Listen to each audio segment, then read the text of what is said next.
All right, today we're diving into a pretty chilling piece of mythology, the story of the Sapphire Jester. Now, this is a prophet who isn't here to preach salvation. He's here to preach total erasure.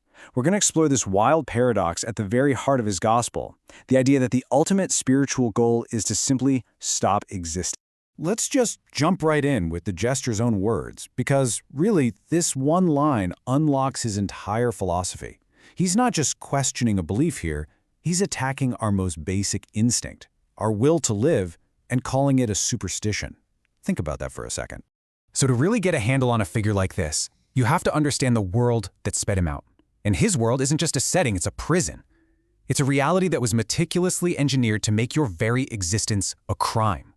Okay, so this world is called the Grand Architecture, and as you can see, it's designed from the ground up to be a hostile system.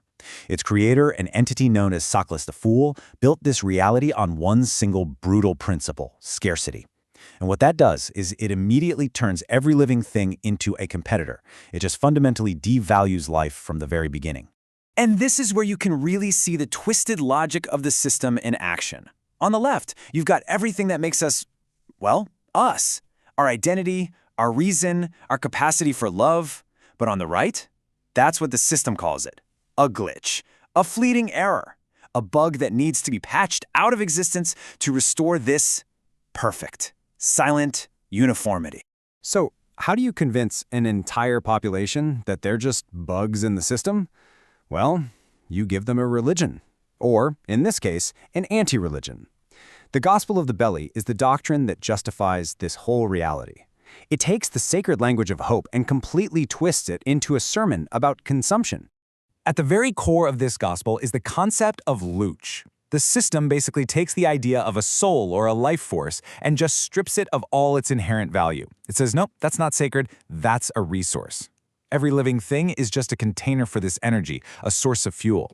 In this world, you're not really living, you're just on the menu, waiting to be metabolized. And when you lay out the main points, you see just how horrifyingly logical it all is. If existing in the first place is the original sin, then being consumed by the system isn't a tragedy at all. It's justice. It's a necessary correction. This gospel offers this twisted kind of peace, the quiet of non-existence, and it's all in service of some greedy cosmic master. And this quote?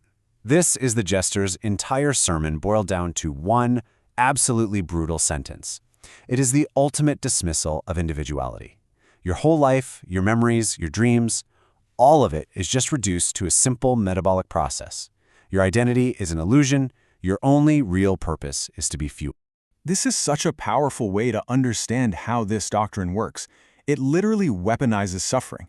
It takes the pain that the system itself creates, this terror of being, and then it uses that pain as proof. The logic is basically, see how much it hurts to be alive? That's because you are always meant to be the meal. Okay, so let's turn to the jester himself and see how a system like this forges its perfect prophet. His story is basically the hero's journey flipped completely on its head. This isn't about finding yourself, it's a structured, methodical process for losing yourself. Completely. You know, in a normal hero's journey, the hero grows, they learn, they come back with a gift for the world. The jester's path is the exact opposite. His call isn't to adventure, it's to the void. His initiation isn't about learning, it's about being deconstructed. His moment of apotheosis is his own annihilation. And when he comes back, he's not bringing a gift, he's bringing a death sentence. So his first guide is the Pale Redeemer. This figure teaches him the core principle: individuality is pain.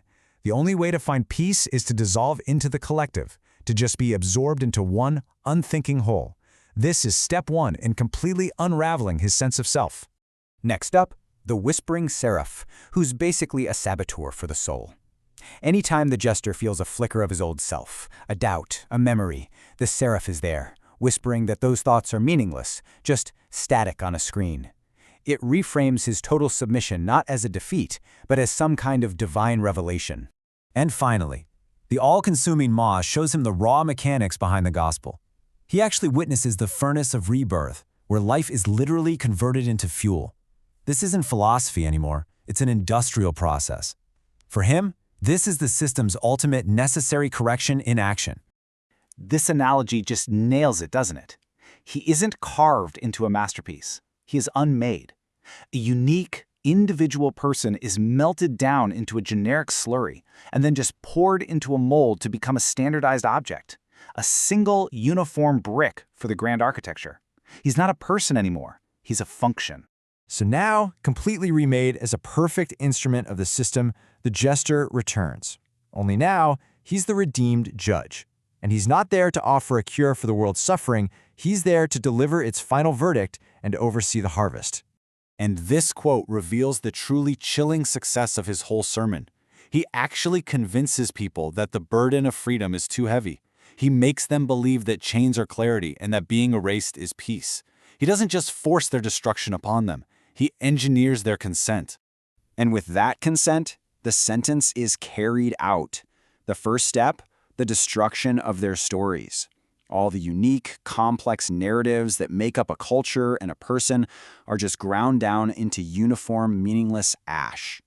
Next, identity is stripped away. You know, a name signifies a unique person, someone with a history. Data is just information, interchangeable and impersonal. People are reduced from subjects in their own lives to objects, easily categorized and processed by the system. And this is it, the final, complete conversion.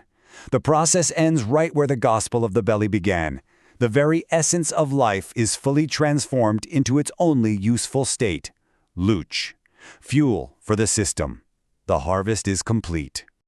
So, you see, the mythology of the Sapphire Jester isn't just some dark fantasy. It's a powerful allegory for self-destruction. And it leaves us with this deeply unsettling question. How can an entire culture be led, step by step, not just to accept its own end, but to embrace it as its greatest salvation?